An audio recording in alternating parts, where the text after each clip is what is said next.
Ẹ káàbọ̀ sórí ìkànnì wa. Ẹ farabalẹ̀ fún àdáadáa fídíò tó ń ṣó lẹ́gbẹ̀ẹ́ wa. A máa play fún yín. Ẹ wo Ìyálájé ló jáde tó tó ọ̀pọ̀lọpọ̀ àṣírí nípa àwọn CCC àwọn Celestial Church oní Ìyálájé tó jáde tó ọ̀pọ̀lọpọ̀ àṣírí. Kí ni àwọn àṣírí tí Ìyálájé tú nípa àwọn sẹ̀lẹ̀? Ẹ wo gbogbo ẹlẹ́mọ̀ náà fàní láti gbọ́ lórí ìkànnì wa. Tó bá yẹ pé ìgbà àkọ́kọ́ yìí tẹ̀ ń darapọ̀ nǹkan ni ẹ bá subscribe, kẹ́ like, comment, kẹ́ share, lè máa ti wá fàní kọ́ńtẹ́ǹtì ní ìgbàkúgbà lóòrèkóòrè tá a bá fi lé tẹ̀lé màá fi ṣọgbọ́n ìgbà tí oye gẹ́gẹ́ mi sọ pé fídíò wọn alẹ́ sàmà play fẹ́ àtọ̀pọ̀lọpọ̀ evidence ta kó wa. Ẹ wo fídíò náà rè láì fọ̀pá pọ̀lọpọ̀lọpọ̀ ìyẹn ká sojú abẹ́ ń kó. Bóyá o bá lọ sí Celestial Church of Christ ìyẹn ìjọ sẹ̀lẹ̀, tàbí ò ń lọ sí abóomẹni tó ń lọ sí ìjọ sẹ̀lẹ̀, bóyá o lẹ́bi tó lára tó ń lọ sí ìjọ sẹ̀lẹ̀, tàbí o léèyàn tó ń lọ sí ìjọ sẹ̀lẹ̀, dákun nítorí ìtọ́lọ̀ wá súnmọ́ bí. Tàbí o wá tiẹ̀ ní ọmọ olọ́mọ lọ́dọ̀, bóyá ọmọ iléèwé ọmọ yìí ti tójú bọ́, òun náà ti máa ń sọ wípé mọ́mì mi mo fẹ́ lọ bá àwọn ọ̀rẹ́ mi ṣeré, dádì mi àwọn ọ̀rẹ́ mi wọ́n invite mi lọ síbì kan, mò ń bọ̀ pàápàá. Ó tiẹ̀ jẹ́ wípé ìwọ kan tiẹ̀ abọ́ kan tiẹ̀ láwọn ọmọ kan bóyá àbí ọmọ yẹn gangan fún ara ìwọ ó máa ń jáde òkè ń dágbére fáwọn òbí ẹ̀. Yorùbá ló sọ wípé adájọ́ má yẹ̀ asọ̀rọ̀ má tàṣé, wọ́n ní ọjọ́ tó bá sọnù ni wọ́n máa ń wà. Ẹ̀kọ́ ń bẹ nínú tó wà ńlẹ̀ yìí. Gbogbo wa mo fẹ́ káwá jọ wá nǹkan fìdílé tàbí ká fìdílé nǹkan. Yorùbá níta bá káró aṣọ mọ́dì àbí káró aṣọ káró dì máṣọ kí ìdí ṣá máa ti gbófin. Ẹ jẹ́ ká jọ gbádùn ètò yìí. Àwọn ẹ̀kọ́ tó wà ń bẹ a máa mú jáde, a dẹ̀ máa sọ justice fún Dámilọ́lá ọmọ Ajéwọlé. Ọ̀dọ́mọkùnrin tí wọ́n pè ní Dámilọ́lá yìí, òun la tún gbọ́ wípé ó tún kú. Wọ́n lọ́mọ kan kú sínú ìjọ Celestial. Báwo ló ṣe jẹ́? Kéèsì ọmọ yìí tá a fẹ́ sọ yìí ó fẹ́ dàbí kéèsì tá a kọ́kọ́ sọ ń jò ní ọmọ lásùn yẹn, ṣe é rántí? Bá a ṣe pariwo náà síta rèé ní ìgbà tí ìṣẹ̀lẹ̀ yẹn ṣẹlẹ̀, kó tó di pé gbogbo abiyamọ ayé àti tọ̀run kí wọ́n tó sọ̀kalẹ̀, kí wọ́n tó bá wa dá sí ọ̀rọ̀ náà lọ́jọ́ kìíní àná, ká tó pariwo síta tọ́rọ̀ náà fi dé ọ̀dọ̀ tá a fi pè lórí ìkànnì lórí ètò náà la wà, tá a fi pè Alhaji Oríyọmí Hamzat pé kó bá wa dá sí ọ̀rọ̀ yìí o,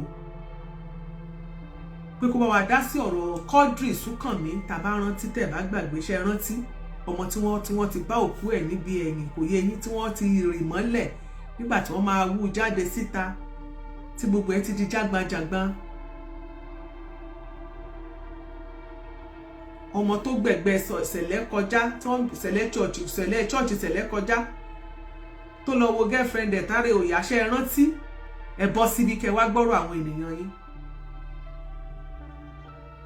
Ọ̀rọ̀ Quadri Ọlásùnkànmí, Ọlọ́run Elédùmarè ló gba iṣẹ́ yẹn ṣe fún gbogbo wa. Tá a pariwo títí nígbà tá a dákẹ́, nígbà tí ariwo yìí pọ̀ àwọn ìjọba gbé ìgbésẹ̀, nígbà tí wọ́n bẹ̀rẹ̀ sí ní àrẹ́ẹ̀sì ni wọ́n tó láhùn wípé wọ́n mọ̀ ti bu ọmọ yẹn mọ́ bẹ̀yẹn làwọn sí. Ẹni tí wọ́n kọ́kọ́ mú ẹ má gbàgbé pé kò jẹ́wọ́.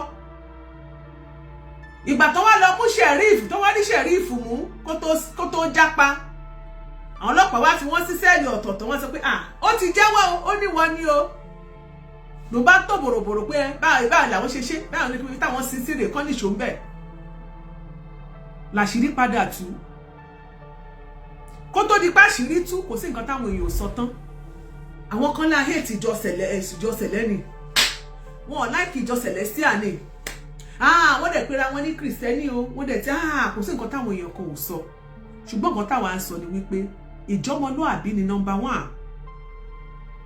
Ṣùgbọ́n níbi tọ́rọ̀ eléyìí tún wá ṣe yìí, mo sọ pé ó fẹ́ jọra wọn. Ìjọ Celestial náà tún ni.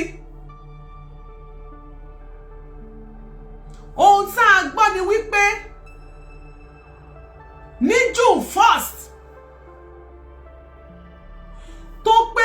oṣù mẹ́fà gẹ́rẹ́gẹ́ tí ìyá ọmọ ìjáde láyé òun náà ni ọmọ aráyé tún ṣekú pa Dámilọ́lá Ajéwọlé nífọ̀nàfọ̀ṣù àbí bẹ́ẹ̀ ni wípé májẹ̀mú bẹ́ńlẹ̀ ni ṣáájú ọjọ́ náà wọ́n láwọn ọ̀rẹ́ kan pè é lórí fóònù ó láwọn fẹ́ ṣàjọ̀dún èwe pé kọ́mọ yìí kó wá bá wọn ṣàjọ̀dún èwe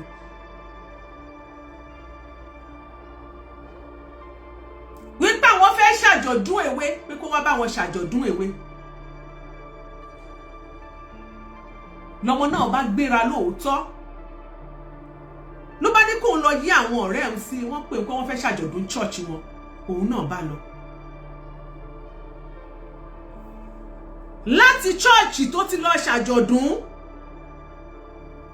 àmọ́ bó ti ṣe dé ṣẹlẹ̀ míì gbogbo wọn ọ̀rẹ́ wọ́n tuntun invite ẹ̀ lọ ọ̀tọ̀ ní ṣẹlẹ̀ tó fi dágbére fún o tó fi sọ ńlé tó sọ fún bàbá rẹ̀ pé báyìí ni o lágbájá àwọn kan àwọn ọ̀rẹ́ mi kan pè mí wọ́n ní bàbá ẹ̀ gan ní pé bóyá a máa play voice note bàbá ẹ̀ kọ́ọ̀lù gan pọ̀ pé wọ́n ń pè é àkọ́kọ́ yín ọ̀nà ká tó wá máa gbé voice note lẹ̀ ọmọ yìí lọ lóòótọ́ ṣùgbọ́n àlọ́ ni bàbá rẹ̀ rí wọn ò rí àbọ̀ Dámilọ́lá ẹni tó dágbére pé òun lọ sí chọ́ọ̀chì ṣẹlẹ̀ pé òun fẹ́ lọ ṣe àjọ̀dún èwe ó sì mú àwa kan lára àwa kan wà tó jẹ́ wípé àìṣọmọ ṣẹlẹ̀ ṣùgbọ́n a máa ń lọ sájọ̀dún tó bá pè wá àwa kan wà ká jọmọ ṣẹlẹ̀ tí wọ́n bá sọ pé wọ́n ṣàjọ̀dún níbì kan àwa náà máa ń lọ ṣùgbọ́n ohun tí mo rí gbọ́ ni wípé tí wọ́n bá ń ṣe àjọ̀dún èwe níjọ ṣẹlẹ̀ pé chọ́ọ̀chì oníkálùkù ló máa ń wà lórí ọwọ́ ẹ̀ torí wípé àsìkò kan náà ọjọ́ kan náà ni àwọn churches yẹn máa ń ṣe àjọ̀dún èwe wọn so wọ́n ṣàjọ̀dún ní chọ́ọ̀chì tiẹ̀ wọ́n ń ṣe ní ṣọ́ọ̀ṣì tiyín wọ́n ń ṣe ní ṣọ́ọ̀ṣì tèmi ẹnìkan ò ní lọ sí ọ̀nà invitation ẹnikẹ́ni oníkàkùn máa wà ní ṣọ́ọ̀ṣì àdílé mú ni ìyẹn fún àjọ̀dún èwe Dámilọ́lá wá lọ sí church kò dé bàbá nígbà tó di aago 9 òun pè é Dámilọ́lá níbo ló wà aago 9 Dámilọ́lá ibo ló wà ó ní quite unusual tí ọmọ òun tó bá rí phone tó bá rí miss call òun tó bá rí tóun pè kò síbi tó lè wà kò síbi tó lè máa ṣe ó máa gbé call ó wá di wípé ọmọ ò wá gbé call ọmọ ò gbé call gẹ̀ẹ́tì aago 10 ọmọ ò gbé call ẹ̀rù ń bà bàbá aago 11 alẹ́ ọmọ ò gbé call ọ̀rọ̀ ìwà tí ń tàpérò fọmọ olúwo ọmọ ò sì pé padà aago 12 ọmọ ò gbé call ibi tí ẹ̀rù ti wá ń bà bàbá nìyẹn pé ó sì jẹ́rìí ọmọ tó ń bí òun jẹ́rìí ọmọ tó ń bí tí ọmọ yìí bá jáde tó bá lọ bì kan á padà wálé àwa ti sọ fún òun pé dádì mi ibi báyìí ni mo lọ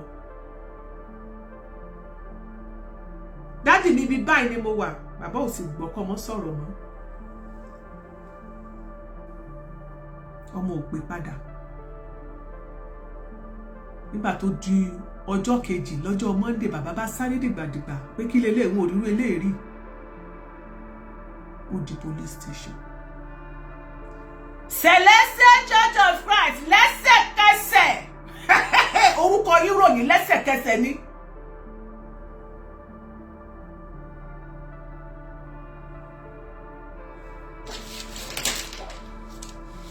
owó dé ìdí ìrókò ẹ̀yin Ogun State ó lè tí wá lágbára o ilé wa gbẹnu tán o ẹ jẹ́ ká tiẹ̀ lọ sọ́dọ̀ bàbá yẹn ná ẹ jẹ́ ká wò tí bàbá fẹ́ sọ. wọ́n á lè gbé padà wá pẹ̀lú bàbá tó bẹ̀rẹ̀ lọ́wọ́ oníkì ń jáde síta ìyẹn àbí yẹn ìyàpọ̀ náà mo dáná èmi ní complainant ọmọ mi dẹ̀ ní nǹkan ṣẹlẹ̀ sí ọ̀dì àwọn ò ní stop you Kọ́ni bá ti ló fẹ́, mo jáde. Oníkọ̀ọ́mọ ẹgbẹ́ kò sábẹ́ igi, tó bá bẹ̀rẹ̀ sí yẹn mi sísí. Gbàtó gbé after ìfún ní kí n padà níjọ́ kejì by 1 o'clock. Ọ̀sán ọjọ́ kejì alẹ́ lórí yàtọ̀ sọ̀rọ̀ Wednesday. So ìgbàdúrà padà ní 1 o'clock yẹn, ó ti release olùṣọ́. Ọmọ ẹnìkan náà ń bẹ̀ mú àdúgbò. Kó tó di pé a dé the first interview, ẹ jẹ́ kí wọ́n kọ́ wo the first interview yẹn dànù. Tí wọ́n ti kọ́kọ́ bá bàbá yìí sọ̀rọ̀, bóyá ní ká ti gbé láti bẹ̀ kó má dàrú. Láti gbé báyìí.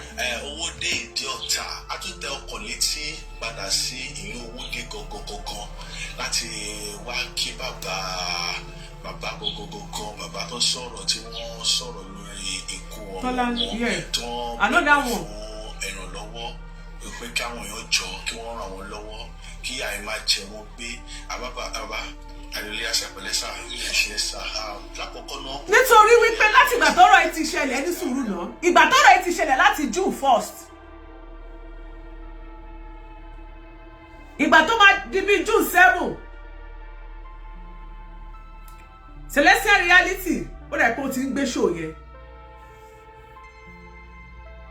Èmi ò kí ń ṣọmọ Celestial,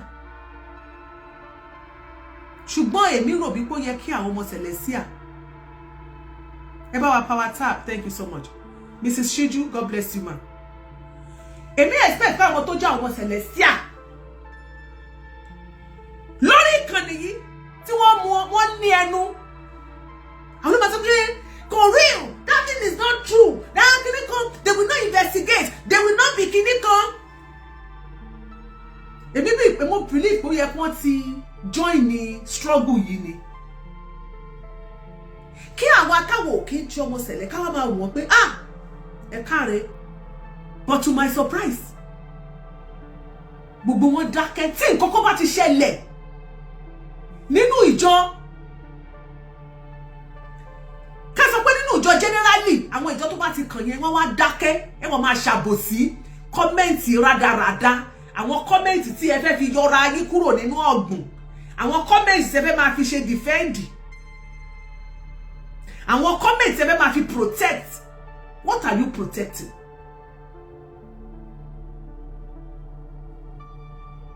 Ẹ wá máa dúró, ẹ ti understand? Ẹ wá máa dúró iṣẹ́ burúkú, ẹ wá máa cover up iṣẹ́ burúkú. Ẹ máa joyè aláìní rònú ara Galatia. Níjọ́ òní ìta sọ ti country, àwọn èèyàn kò sí nǹkan tí wọn ò fẹ́ ní sọ tó at the end of the day wọ́n máa rí òkú country, àbí wàá rí ni wọ́n sin sí ni, àbáwọn tá a pariwo tá a suspect wípé kó mú wọn dáadáa, ṣé wọn ò wá padà jẹ́wọ́ pé wọ́n mọ̀ nípa òkú bọ̀bọ́ yẹn? Ṣùgbọ́n kò sí nǹkan tí wọ́n sọ tán lórí ìkànnì yìí. Mo ti wá lọ pages àwọn yẹn pé ẹ ti ẹ̀já wọ IG wọn kí náà ti ń ṣé wọ́n ti sọ̀rọ̀, wọn ò tún sọ̀rọ̀ báyìí, àwa ti wá tún gbẹnu sí.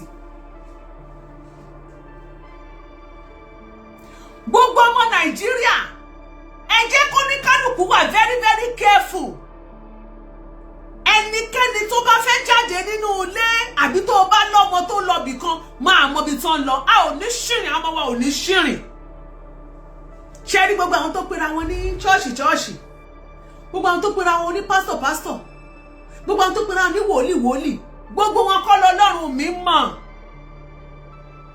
Ṣé orí wo gan fúnra rẹ̀? Ànáìtì tó ń bẹ lórí ti ẹgbẹ́ ojú ti wòlíì mi lọ, ṣùgbọ́n òní gbọ́, òní mọ̀. At the end of the day, gbogbo wọn ló confess the gospel truth. Wàláì.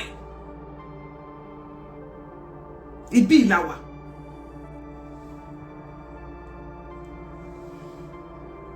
Hello, ẹ má bínú o, with alleged ni o, allegedly, alleged ni o, pastor office. Ẹ gbọ́, mo ń gbọ́ fìrìfìrì, mo ń gbọ́ pé wọ́n ní pastor office ẹ sanwó lọ́yà fún fún suspect wẹ́pẹ́ bàbá olùṣọ́ wẹ́pẹ́ tó di àbíkí ló ń jẹ́ tí wọ́n pa kọ́dìrì níbi káàrókù kọ́dìrì níbi ẹ̀yìn ṣọ́ọ̀ṣì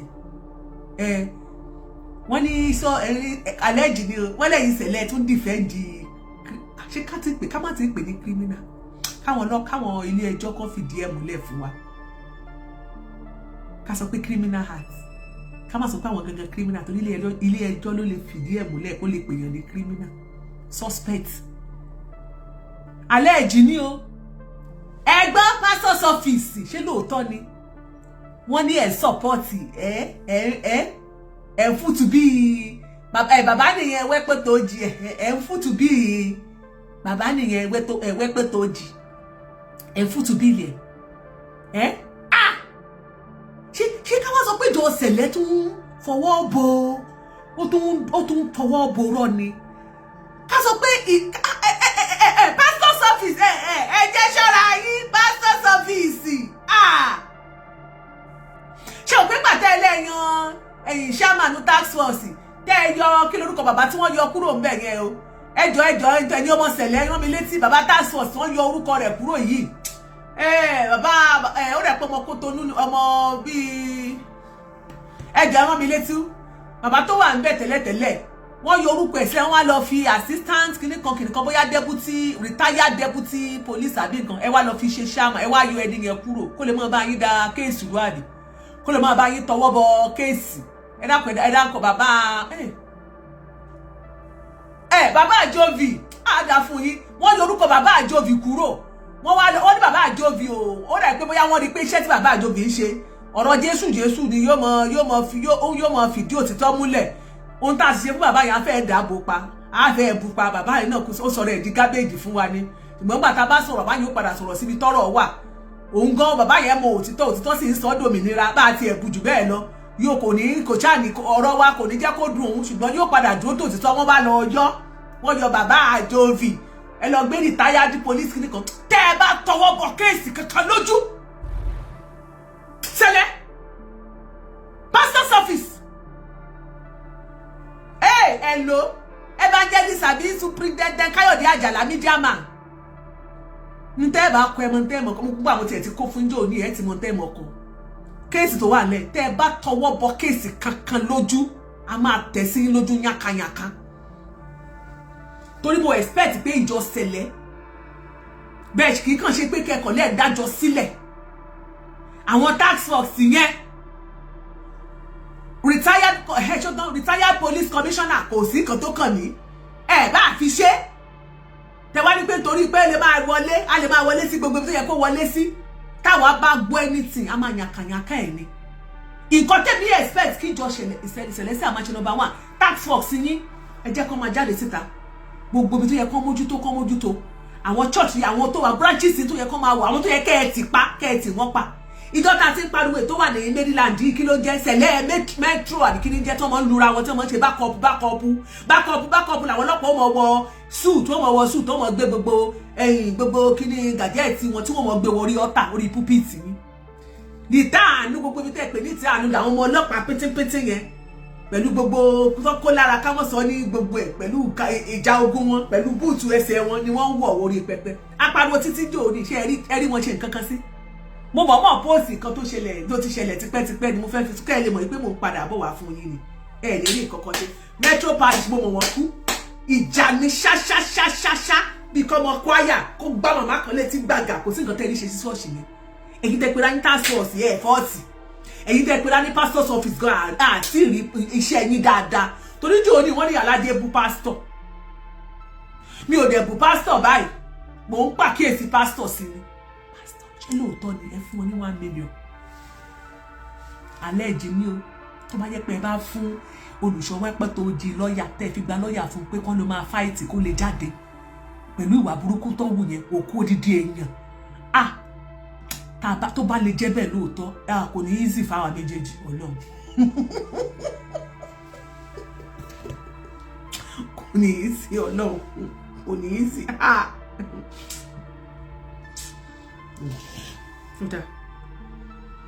ẹ má bínú o.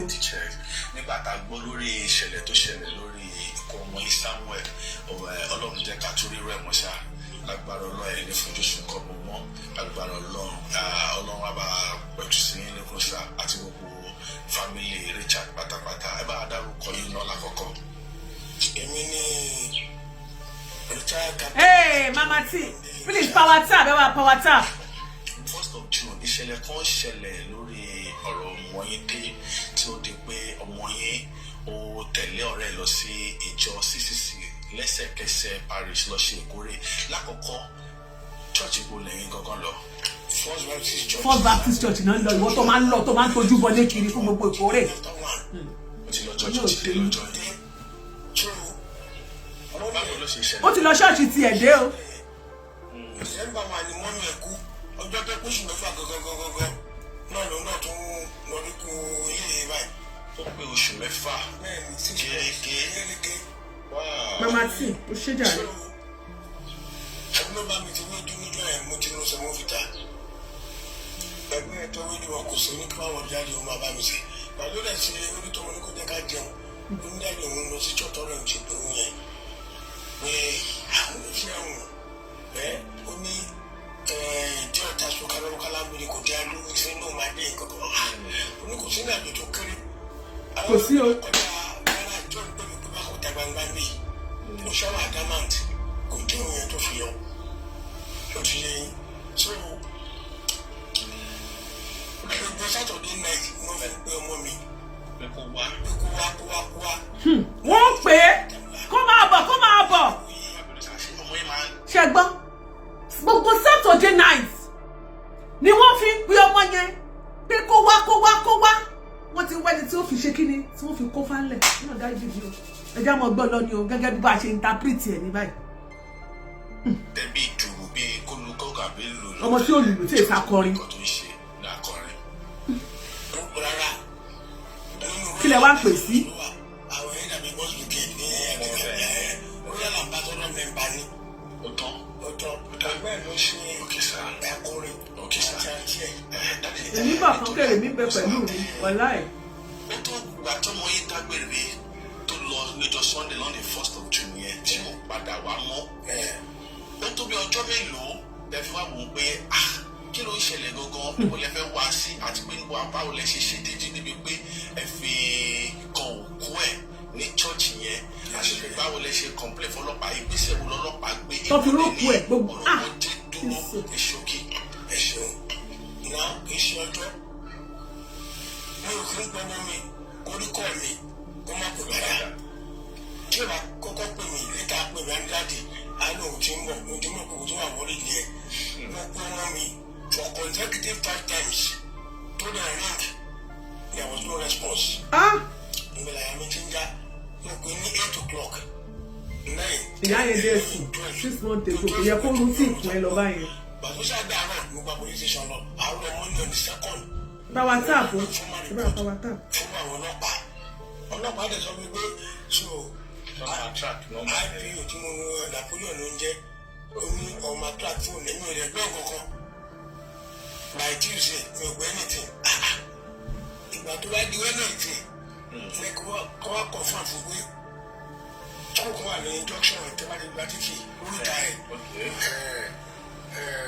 God mercy nursery primary school ìkọ́ náà teachers wọn ó ní àbúrò wọn ṣiṣẹ́ ní church Ayolak Celestial Church ìdí ọ̀tá nìyẹn wà lójú títí tábàjì àwọn oníjẹ kátó dé Ayolak hotel by the left wọn kún church ní blue and white báyìí so wọn làwọn ọlọmọ mi ń bẹ báwọn lè jọ kíra àti ibẹ̀ náà ti tọ́ lọ sí ọ̀dọ̀ lẹ́sẹ̀kẹsẹ̀ ẹ̀rí pé bẹ́ẹ̀ yẹn it's not like ìgbésí gbígbé ojúbọ ní bẹ̀rẹ̀ ṣe rí yàtọ̀ sí us kò sí ní Celestial Church ṣòkì yẹn so ẹ̀bẹ̀ ni mo lọ bẹ̀rẹ̀ mi gbọ́ information pé ní church lẹ́sẹ̀kẹsẹ̀ ló kọ́kọ́ ṣẹlẹ̀ ń bẹ̀ ló dàbí wọ́n pa ọmọ ọkùnrin kékeré pé wọ́n ń kí gbọ́nàwó ní òru ní alẹ́. Lórúkọ Jésù a ò ní ṣìrìn tọmọtọmọ.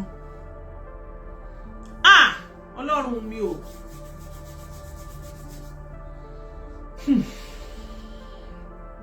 Ṣé ẹ gbọ́ nǹkan tí bàbá yẹn sọ? Àwọn ará àdúgbò yẹn Gbénró Ajíbọ́lá first, God bless you. Àwọn ará àdúgbò yẹn ló wá ta bàbá yìí lólobó.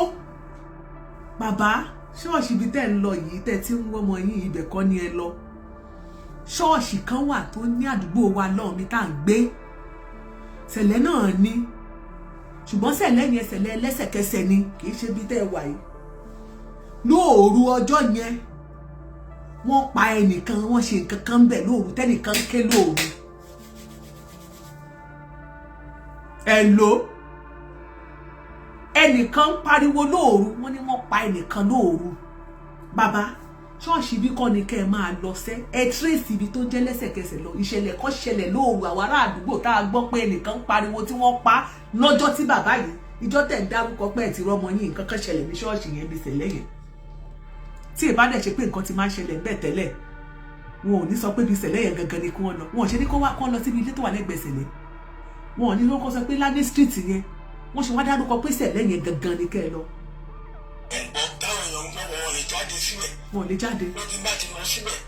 tí bá ti mú olùṣọ́ àtọmọ. tẹ bá ti mú olùṣọ́ àtọmọ yìí wọn mọ nǹkan tó ṣẹlẹ̀ sọmọ yìí ṣẹ́ gbọ́. so I had to go back to the police station. mo ti bá dáná bẹ́ẹ̀ mo lè bá bá wọn mẹ́mọ̀.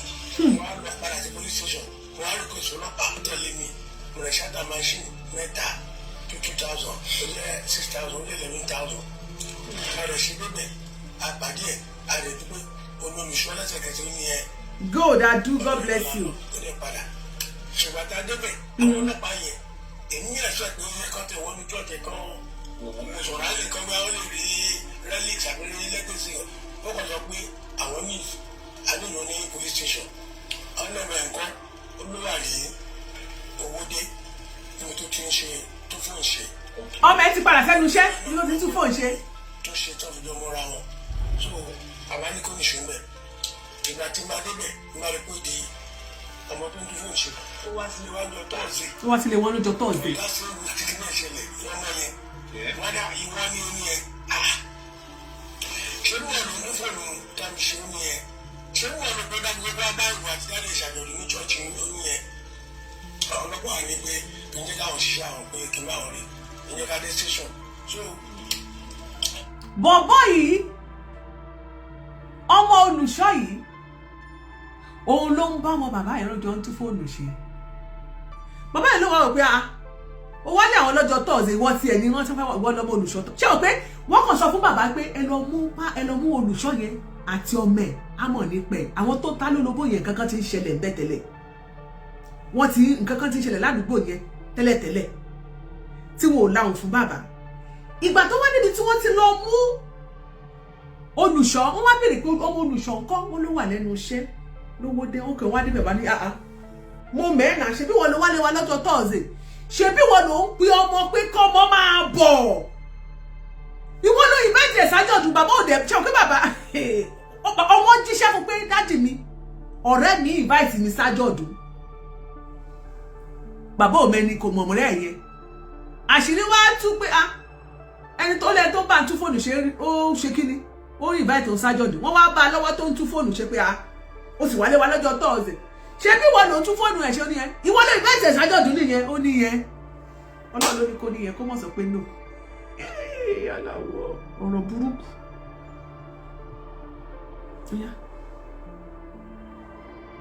àtàlẹ̀ dé station ẹ̀rù pé inú question tó question ni wọ́n admit pé òun ló ń bá ìjọ mọ́ mi ó dẹ̀ wá òun rí pé ìgbà tó wọ́n parí service bàbá àwọn ará ọ̀rọ̀ sọ̀rọ̀ parun òun wá sọ pé kọ́. ọmọ yìí sọ wípé nígbà tí wọ́n parí service bàbá títí ẹ̀ ó wá rán lọ sí ọlọ́parun ó wá sọ fún ọmọ yìí pé kó dúró de òun ẹ jọ̀ọ́ ẹ má gbàgbé pé ṣọ́ọ̀ṣì yẹn gangan kọ́ from one church to another so wọ́n ní kó lọ wọ́n rán wọn níṣẹ́ wáyì tí ọmọ bàbá yìí tẹ́ ẹ̀ ṣe jọ lọ bí tí wọ́n rán yín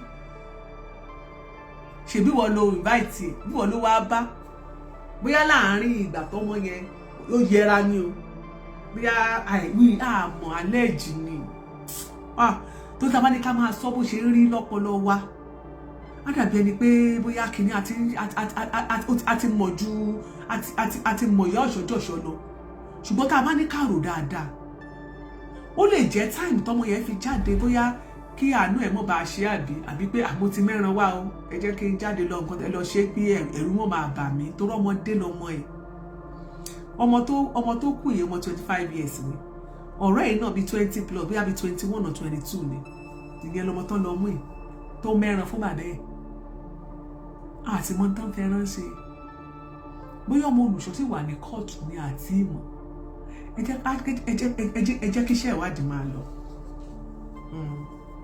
ẹ jẹ́ ká tún wò èwo ló tẹ̀lé interview yẹn gbogbo ẹ̀ ṣàṣe kélekèle já máa gbélé lọ. a tún tẹ ọkọ̀ létí padà sí ìlú Owódé gangan já máa gbélé láti láti wá kí bàbá gangan bàbá tó sọ̀rọ̀ tí wọ́n sọ̀rọ̀ lórí ikú ọmọ wọn tí wọ́n bẹ̀bẹ̀ fún ìrànlọ́wọ́ pé kí àwọn èèyàn jọ kí wọ́n ràn wọ́n lọ́wọ́ kí àì má jẹ ọmọ ẹ̀ tọmọ ẹ bá ní Nàìjíríà ti le wọn bá ti dágbére mú lọ sọ́dọ̀ ọ̀rẹ́ mi ó ti kọjá ayé ìgbà kan tó máa sọ pé dàbọ̀ má pẹ́ o ọmọ ń lọ ṣọ́ọ̀ṣì. látàgbọ́ lórí ìṣẹ̀lẹ̀ tó ṣẹlẹ̀ lórí ikú ọmọ yìí Samuel Ọlọ́run jẹ́ ká torí rẹ̀ mọ́ sá lágbára Ọlọ́run ní fojúsùn kọ́ mọ́ mọ́ agbára Ọlọ́run wa bá pẹ̀tù sí lẹ́kọ̀ọ́ sá àti gbogbo fámìlì Richard pátápátá ẹ bá dárúkọ yín náà lákọ̀ọ́kọ́. èmi ní retired captain Adéwọlé Bámidélé Richard. retired captain ní bàbá yìí o. ẹ̀kọ́ ṣẹlẹ̀ lórí ọ̀rọ̀ ọmọ yín dé tí ó di pé ọmọ yín ó tẹ̀lé ọ̀rẹ́ lọ sí ìjọ CCC lẹ́sẹ̀kẹsẹ̀ parish lọ ṣe ìkórè lákọ̀ọ́kọ́ church ibo lẹ́yìn gangan. ìtí mo play lẹ́yìn lákọ̀ọ́kọ́ yẹn lélẹ́yìí o ẹni sùúrù o ìtí mo play lẹ́yìn lákọ̀ọ́kọ́ yẹn. ẹ jábẹ̀ láti police station. jáde síta ìyá àjò yẹn Napoleon nígbàgbà èmi ní complainant ọmọ mi bẹ̀rẹ̀ nǹkan ṣẹlẹ̀ sí ọtí. lẹ́yìn tó ti lọ gbé olùṣọ́ lélẹ̀. mo jáde oníkùnrin ọjọ́ kan sábẹ́ èkì tó bá bẹ̀rẹ̀ sí lẹ́mí sísè àjọ gáfítà ìfúndíkì padà níjọ́ kejì by 1 o'clock ọ̀sán níjọ́ kejì alẹ́ ó di yàtọ̀ sọ Wednesday so ìgbà tí wọ́n padà ní 1 o'clock ó ti release olùṣọ́ ọmọ ẹnìkan náà mẹ́rin wá dúpẹ́ láì. ní ìgbà táwọn ará àdúgbò ta bàbá yìí lólobó pé kó lọ sí chọ́ọ̀chì lẹ́sẹ̀kẹsẹ̀ kó mú olùṣọ́ yẹn àti ọmọ ẹ̀ bàbá yẹn padà lọ police station ó lóun wọ́n tẹ̀lé lọ wọ́n bá arrest bàbá wa ń ṣàlàyé sígbà tó máa fi padà débẹ̀ ó ní wọ́n ti fi olùṣọ́ sílẹ̀ ó wá kó ọmọ ẹ̀ síbẹ̀ yẹn. ó dà ọmọ ẹ̀ gbọ́ngàn ní prime suspect náà nígbà tó sọ pé òun yóò bá tó ọmọ mi òun náà rọ ọmọ mi pé olùsọ̀tọ̀ pé àwọn tó wá wọ́pọ̀ òun ò lè sọ pé ọmọ yẹn wá wọ́n ní pẹ̀lú fọ́ọ̀mù ìjà ní vicinity church the crime to are committed so it's more or less an accessory to the crime but so why should we release him so ọ̀rọ̀ yẹn dún nígbà yẹn tí ó yẹn. Now sir, let us look at this way sir body exhaustion báwo ni wọ́n ṣe wá exhume body yẹn gọgọgọgọgọ àwọn wo ló discover òkú ọmọ yẹn. ẹ wá wọ́n ṣe discover òkú ẹ o. kí ni ìbáwo ni distance ibi tí wọ́n ti discover sí church yẹn. ẹ ṣe now láti jọ Monday tí mo ti report like as I said wọn ò lọ sí church yẹn kàn tẹ̀ lọ make physical check or physical investigation. ẹ bá a fọwọ́ WhatsApp lórí TikTok please. gbogbo gbẹ́nu náà ní kí n padà ní píṣọ̀ ẹ̀ wá píṣọ̀ tí mo ṣe yẹn mo ní mo fún ọlọ́run fẹ́ sẹ́ǹdẹ̀ sí central quarters kan lè gbé sí police station kọ̀ọ̀kan. ìgbà tó ṣàwá di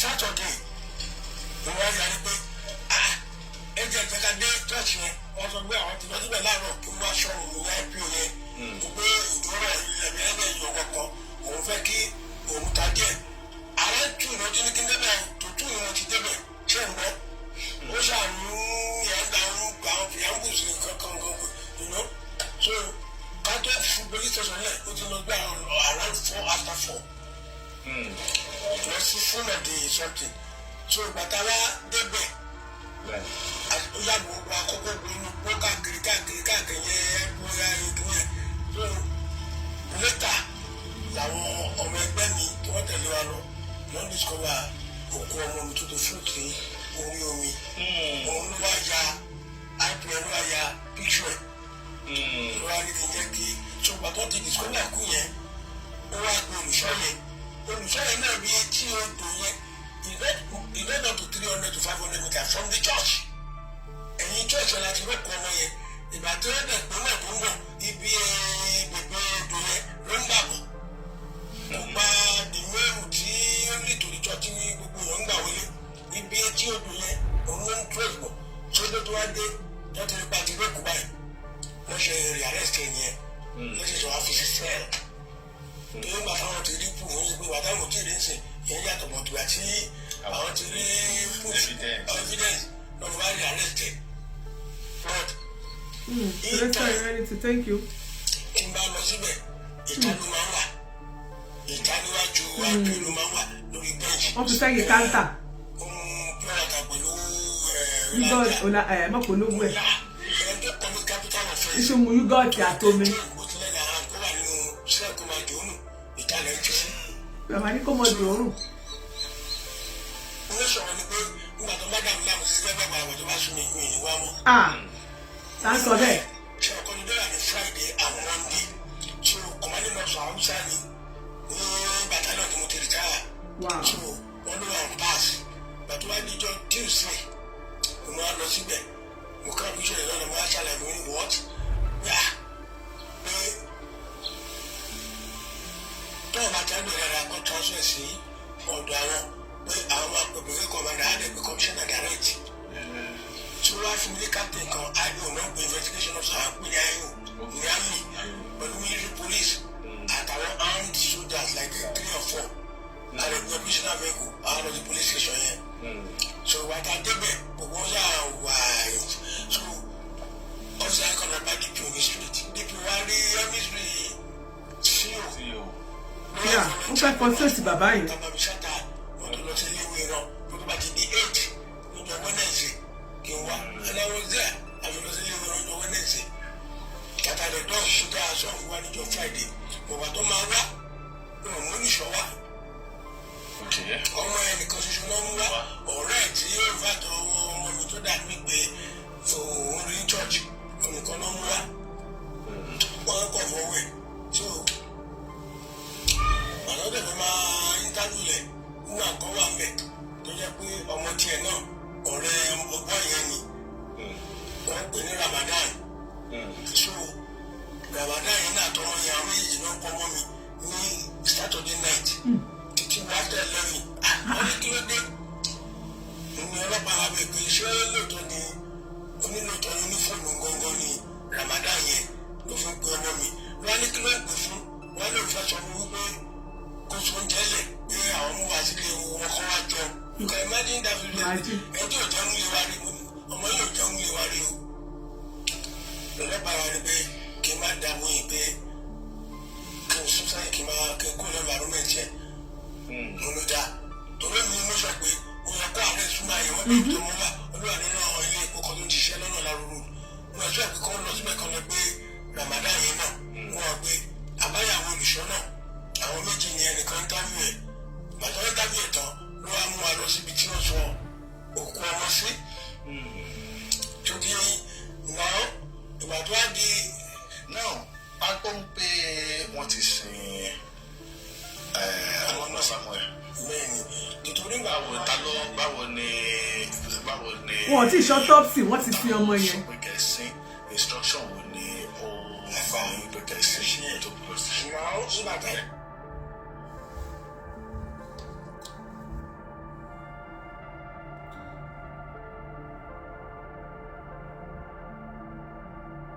kíní ìkelekele ẹsẹ̀ níbi tó ti ó ti ń ṣàlàyé yòókù lọ fún mi o kelekele mi ò rí tí gbogbo kelekele léyìí o which one be kelekele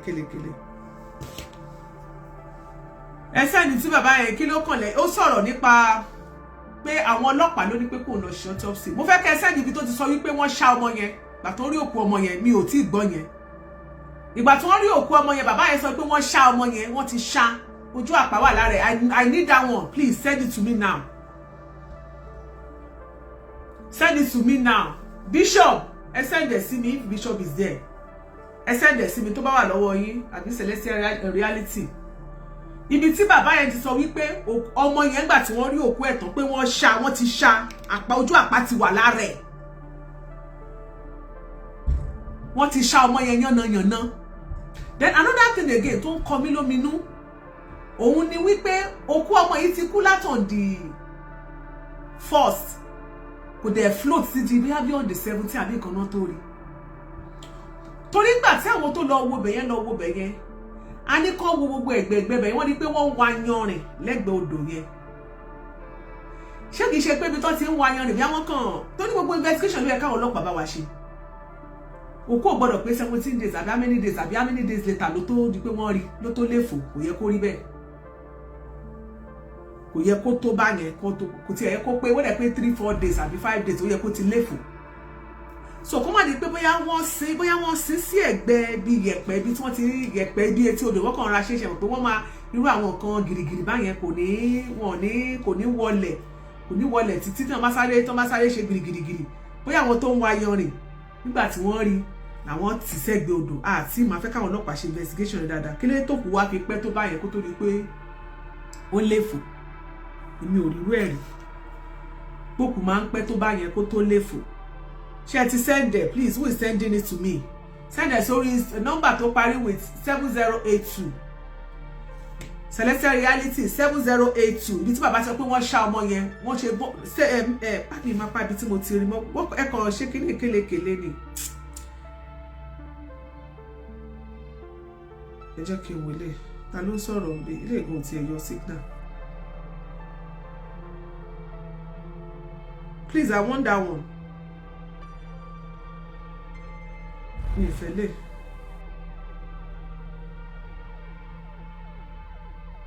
Ẹ jẹ́ kí n sọ̀rọ̀ nílé. Ó lè pa mo ti play lè tẹ́lẹ̀. Ẹ jẹ́ kí n gbọ́.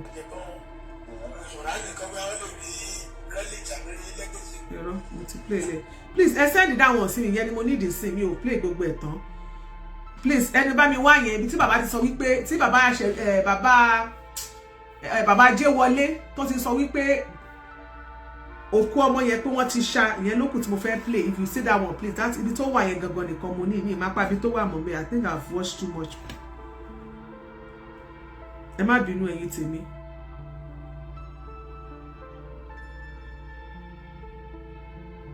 Ìyẹn ni mo fẹ́. If Bishop is there, just send it to me. So òkú ọmọ yẹn wọ́n ti ṣá. Àwọn ọlọ́pàá ní pé kán lọ ṣe autopsy. Pé kán lọ sí ó ti ń yọ̀dẹ. Mo listen síbẹ̀ mi mọ̀ bí tí mo ti wo video. Okay, bóyá lórí fóònù nìyẹn wà. Bóyá fóònù tí mo fi ń ṣe show ni ó wà. You have to send it to my studio line. Lórí fóònù tí mo fi ń ṣe show ló wà. Tí bàbá yẹn sọ wípé thank you tí bá ti rí. Mo fẹ́ káwọn èèyàn fi ti ara wọn gbọ́. Mo fẹ́ kí ẹ fi ti ara yín gbọ́. Okay, ó dẹ̀ pé lẹ́yìn. Retired Captain Adéwọlé Bámidélé Richard wọ́n ṣàlàyé nǹkan tí ibi tó gbogbo wà àbí nǹkan tó ṣẹlẹ̀ fún wọn. Báyìí mo gbọ́ bẹ́ẹ̀ kò padà lọ síjọ ọlọ́pàá. Ẹ jẹ́ ká gbọ́ ilé ẹ má bínú. Adé olùṣọ́yẹ̀ àgbẹ̀ ọlọ́bẹ̀ ẹ̀kọ́ olúwàlọ́jọ́ ìwé ní Atlantic School. Àlọ́ síbẹ̀ àlọ́ mọ́mọ́ ẹ̀ náà. Wọ́n ń jáde ọmọ ẹ̀ sọ pé lóòótọ́ òun ló ń pè. Ó dẹ̀ wá sí church òun wé. Pé ó bá wọn ṣe ìṣèparí. Bàtú ti wá parí. Bàbá àwọn ọlọ́run lọ sí ọlọ́pàá rò. Bẹ́ẹ̀ ni ọlọ́pàá rò. Wá ní kó dúró. Wáì. Wáì tó fi ní kó dúró. Ẹ ti ṣetán kó máa lọlé. Ìwọ ló pè. Wọ́n ló dẹ̀ wá wá. Pàtó mẹ́rin jáde yẹn. Mẹ́rin tó jáde òun á máa bọ̀ lórí ìwà lọ́pàá gbọ́n rẹ̀. So ẹgbẹ́ máa gbọ́dọ̀ kúrò títí. So àìmọ́ débẹ̀ níjọ tọ́sí mi ò rí bàbá yẹn. So mo ṣe àṣírọ́kù sí títí. Ọkọ̀ mi máa sọ fún mi pé àti ẹjọ́ yẹn kó lọ́fíìsì. Ṣọ́ọ̀ṣì sí nǹkan ti ṣẹlẹ̀. Tí ẹ lọ síbẹ̀ ká jẹ owó àlè rí. Nǹkan kan tó yí ó máa fi hàn pé bọ́mọ ṣe rìn. Ṣé àfihàn ṣá bàbá mi jọ lọ ní pẹ̀lú sátọ̀dẹ̀ àjọ lọ síbẹ̀. So àwọn ọmọ ẹgbẹ́ bàbá tó tẹ̀lé bàbá ló jẹ́ àwọn olóròkú yẹn tó ti lọ káàkiri.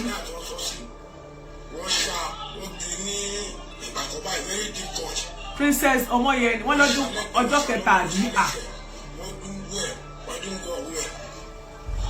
àtọ́sítọ́ ọjọ́ aṣọ sí mi. ṣe ti gbọ́ ẹni sùúrù ẹ jẹ́ padà sẹ́yìn.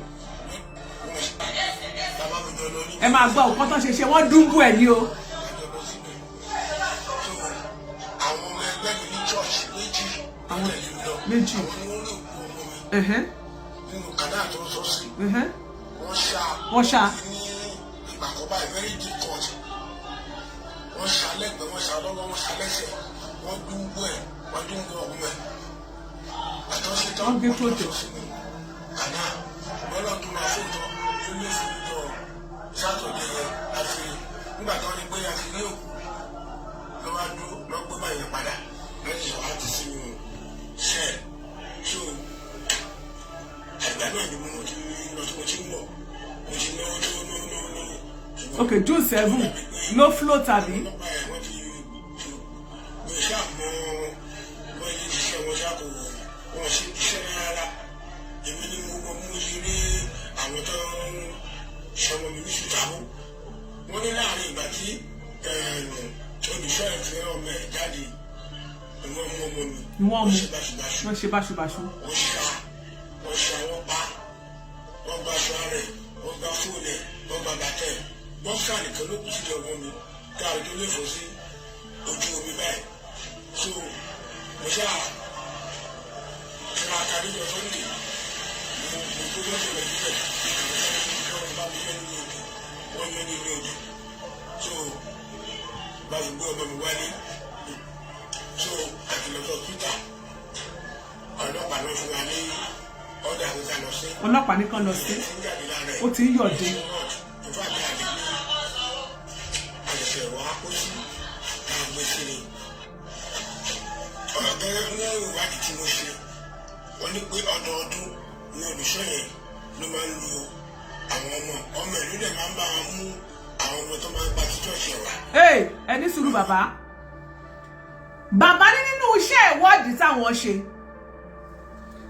àwọn ará àdúgbò àwọn aráàlú sọ pé bàbá ọdọọdún ni wọ́n máa ń pa èèyàn ní ṣọ́ọ̀ṣì yẹn ọmọ bàbá yìí ló dẹ̀ máa ń ṣe kí ni ló máa ń bá wọn mú èèyàn wá bàbá àtọmọ ọ̀rọ̀ bàbá àtọmọ ò sì jọ wá lójú lórí ìkànnì yìí torí ńgbà tí Adédoyin bàbá olóyè ní hòtẹ́ẹ̀lì tí ń bẹ ní Ifẹ̀ òun àtọmọ rẹ̀ ṣe é rántí Ramon Adédoyin bóyá ọmọ rẹ̀ jẹ́ Ràhíìmù àbí nǹkan ni wọ́n jọ ṣe kí ni wọ́n jọ jẹ́ a lè pa wọ́n yẹn kírímínà torí wọ́n ti dájọ́ tiwọn ni wọ́n jọ ṣe business ni wọ́n jọ mọ̀ nípa wọ́n ṣe pa Timothy Adégòkè eléyìí ni ò wáyé wa àwọn ará àdúgbò ló sọ fún bàbá yẹn pé ṣọ́ọ̀ṣì tó wà bẹ́ẹ̀ yẹn láti gbọ́ pé wọ́n ti pa ẹnìkan lóru ọjọ́ ìmọ́jọ́ ọmọ yẹn pariwo gan bàbá sì rí bẹ́ẹ̀ lóòótọ́ ó sì bà bẹ́ẹ̀ àwọn ará àdúgbò tí wọ́n sọ pé ní ṣọ́ọ̀ṣì yẹn ọdọọdún ni wọ́n máa ń pààyàn bẹ́ẹ̀ ọmọ bàbá yìí náà sì kú lóòótọ́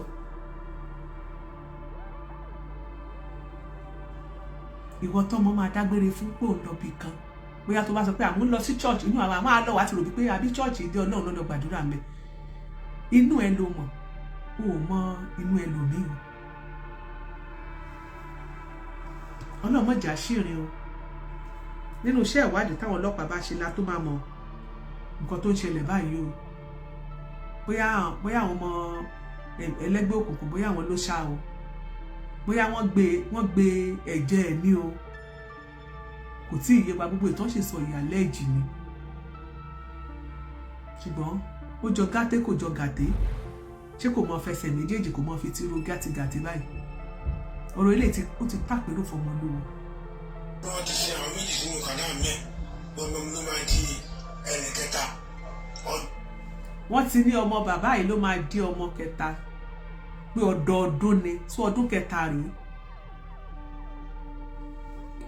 ọdọọdún lọmọ yẹn ló máa ń tẹ̀yàn lọ sí bàbá ẹ̀ tó máa ń lò wá ní chọ́ọ̀chì yẹn. wọ́n ní ọdọọdún lọmọ yìí máa ń tọ̀yàn lọ fún bàbá ẹ̀ tí wọ́n máa ń lò. ṣé ẹ̀rí pé gbẹnu tán ṣé àwọn eléyìí ò ti fẹ́ bàjọ́sẹ̀ lè jẹ́ báyìí kọ́lọ̀ mọ́ bàjọ́ Celestial jẹ́ o kàdá ń bẹ́nu rẹ̀ sí o iṣẹ́ ń bẹ fún yín tẹ́ ṣe nínú ìjọ ni. nǹkan kò ní bíríkì ẹyin ọkọ̀ báyìí bí ojúbọ ló ṣe rí. bẹ́ẹ̀ ni màá fi chọ́ọ̀chì yẹn hàn ní o èmi ò rí chọ́ọ̀chì bẹ́ẹ̀ o. ìjọ dẹ̀ ti ń gbẹ́ ẹ̀yọrin wà lẹ́gbẹ̀ẹ́ inú ibẹ̀ náà ni inú kanáà tí ìyẹ̀pẹ̀ tó wà omi ẹ̀dá tẹ̀lé gbogbo tó ń ṣàn inú ibẹ̀ náà láti rí òkú. Thanks for the heart. ṣé ọdọọdún ló ń ṣe o. ọdọọdún. Quadri Ọlásùnkànmí tó ti dé ní ẹ̀lẹ́gbọ̀dọ̀ another Celestial church lélẹ́yìí ní Ògùn State Celestial Church of Christ parish wọn lẹ́sẹ̀kẹsẹ̀ ni another one láti wọ́n ń gbọ́ yìí ìṣẹ̀lẹ̀ míì ló tún ṣẹlẹ̀ nínú oṣù kẹfà ọjọ́ kìíní oṣù kẹfà ọdún 2025 tí wọ́n invite ọmọ tó ń lọ sí First Baptist Church pé kó wá sí ìkórè ọmọdé wọn àlọ́ la rí àwọn òbí rẹ̀ ò rábọ̀ ọmọ yìí jáde ńlé lóòótọ́ ó dágbére Ọlọ́run ló ní kọ́mọ yìí sọ fún bàbá rẹ̀ wípé ọ̀rẹ́ òun ó invite òun wá sí church wọn o síbi àjọ̀dún ọ̀rẹ́ òun tó bá òun tún fóònù ṣe bàbá Yorùbá má ní clue kankan níbi tí ó fẹ́ lọ níbi tó fẹ́ yà sí ìwọ tó jọ̀dọ̀ tó máa ń fi wípé kó máa dágbére ibi tó bá ń lọ pé wọ́n ń choke ẹni àdàbí pé àwọn òbí ẹ mọ́nítọ̀ ẹni pé kí ló dé ó ti dàgbà náà ó ti tójú bọ̀ náà kí ló dé must you know where I'm going to? I don't want anybody to know my movement. Àìmọye àwọn tó ti ṣe bẹ́ẹ̀ tí kú ti wọlé tó ti mú lọ.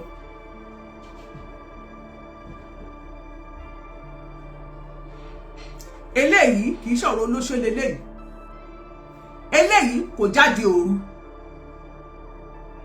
Eléyìí kò lọ digunjalè. Kábà sọ wípé ibi tó ti lọ ṣiṣẹ́ ẹbí ló ti rí kú e. In tó ń yà mí lẹ́nu báyìí a fẹ́ káwọn iléeṣẹ́ ọlọ́pàá ṣe léwé ẹran la máa pè. Níbo ni fóònù ẹ̀ wà? A fẹ́ mọ̀. A fẹ́ mọ̀ bí ẹ bá wa track ẹ̀ níbo ni fóònù ẹ̀ wà. Clayton fi bó aṣọ lára ẹ̀.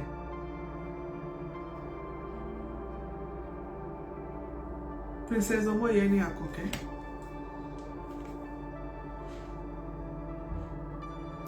Wọ́n rò kó ọmọ yìí náà. Ṣó yẹ ká máa ṣé mo lè máa fi hàn yín báyìí. Ó kàn float lórí omi ni. Ṣé Facebook ò ní fún wa ní violation? Ẹ má jà àfihàn. Facebook lè fún wa ní violation. Ẹ send àwọn pictures ọmọ yẹn sí mi ná. Ìgbà tí wọ́n rí ẹ send ẹ̀ sórí fóònù yìí. I won't show it. Come back for any violation. Òkú ọmọ yẹn float. Wọ́n ti gbé òkú ọmọ yẹn jáde. I won't post it. But my post only by man cheat on it. Wọ́n ti gbé òkú ẹ̀ jáde. Kò sáṣọ lára ẹ̀.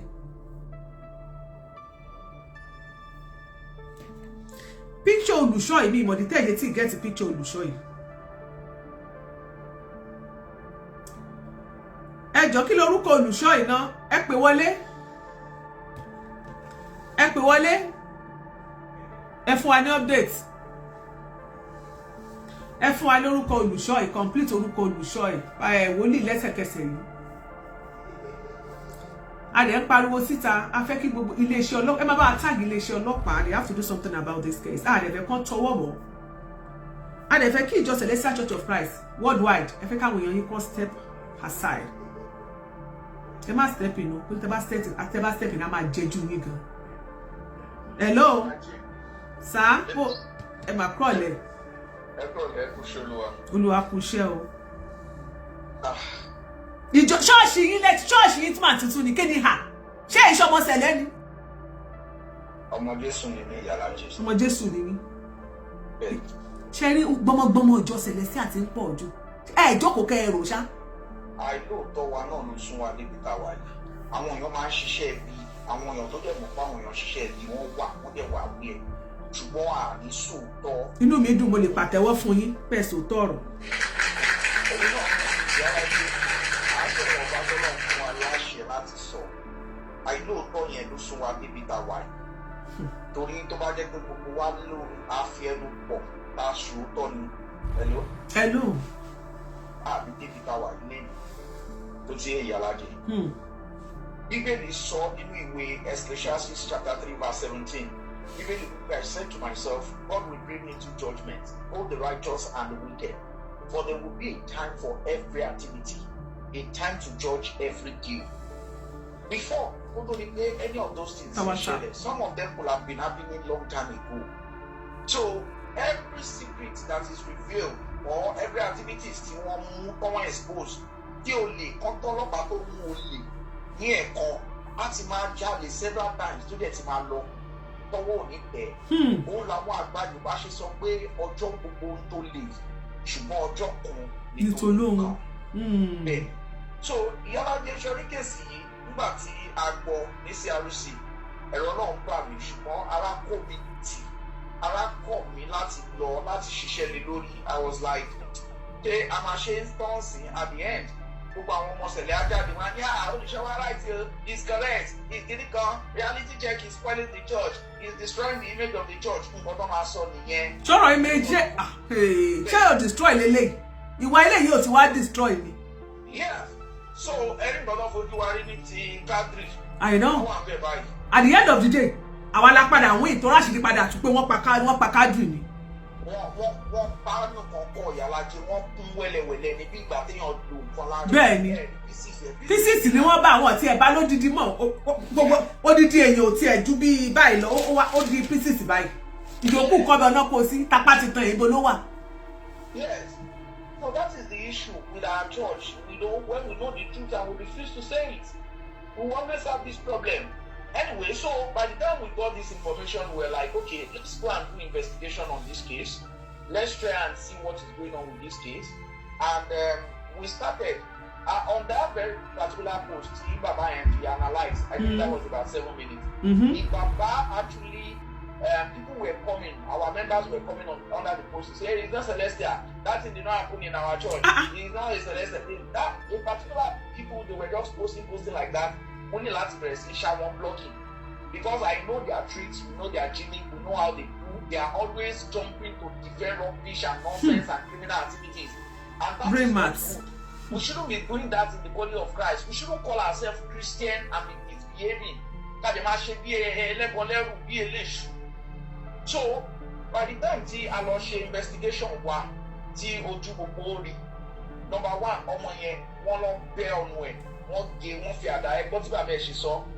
Bẹ́ẹ̀ ni wọ́n ní kó lọ sí. Kí àwọn ọlọ́pàá tó sọ pé kó lọ sí dáàmì pé wọ́n fẹ́ cover case yẹn up. Because yẹ kó ṣe autopsy now. Because ọlọ́pàá ò ní àṣẹ láti sọ wípé kó lọ sí ìpèsè tó ní ṣe pẹ̀lú homicide. Ó gbọ́dọ̀ dé ilé ẹjọ́, ó gbọ́dọ̀ dé coroner, wọ́n gbọ́dọ̀ ṣe autopsy, wọ́n gbọ́dọ̀ ṣe gbogbo necessary thing. Investigation rẹ̀ wọ́n ṣe. Kọ́ mọ reason tí wọ́n ṣe ṣàlọ́rùn. Wọ́n ìṣàlọ́wọ́ ṣé wọ́n gba ẹ̀jẹ̀ gbígbóná ni ṣé wọ́n pa nípa gbígbóná. Bàbá yẹn sọ statement kan pé àwọn aládùúgbò ní alẹ́ àwọn ń gbáriwo. Bẹ́ẹ̀ni. Àwọn ń gbáriwo ẹ̀dẹ̀ mọ̀ pé ibi tí bẹ̀yẹn wà ó jìnnà ó wọlé bí ìgbà téèyàn lọ sínú gbòòrò ni. Ibi tó kọ́ church yẹn sí. Tẹ bá rí fídíò yẹn church yẹn gan ṣe ló dàbí ìgbàlẹ̀ olóòṣà. Kò dàbí ṣé yẹn wá jọ church báyìí tó dàbí pé ilé àwọn destitute báyìí. Anyway, Ọlọ́run máa judge ó máa ṣe ìdájọ́ gbogbo everybody. So ohun tá a rí tá a bá bọ̀ nìyẹn o ọmọ ti kú o 6 months lẹ́yìn tí wọ́n sì yẹ ẹ̀ ọmọ ti kú tó bá di lọ́la wọ́n á tún gbé lọ́ọ̀yà dìde wọ́n á ní kí lọ́ọ̀yà máa defend olùṣọ́ yẹn jẹ́ Olúfẹ́mi Prophet Olúfẹ́mi lórúkọ ẹ̀. Prophet Olúfẹ́mi ọmọ ẹ̀ ńkọ́. ọmọ ẹ̀ jẹ́ Promise Olúfẹ́mi. So ẹ tí wàá mọ nǹkan ní ìyálájé, are you aware that even the Alausa State Command, they have State Command, Ogun State, Police Command. Police they Command. Are not aware of this case. Wọ́n mọ̀ kankan. Yes, they were not aware. So I called the DPRO office and then I explained to them about the case. They said they are not aware. Dá gbogbo àwẹ̀rẹ̀ sílẹ̀ fún wọn. Wọ́n máa wà wí ẹ̀kẹ́kẹ́ ni.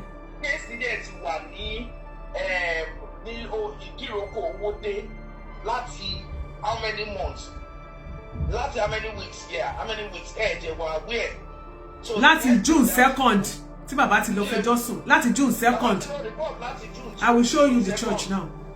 Yes.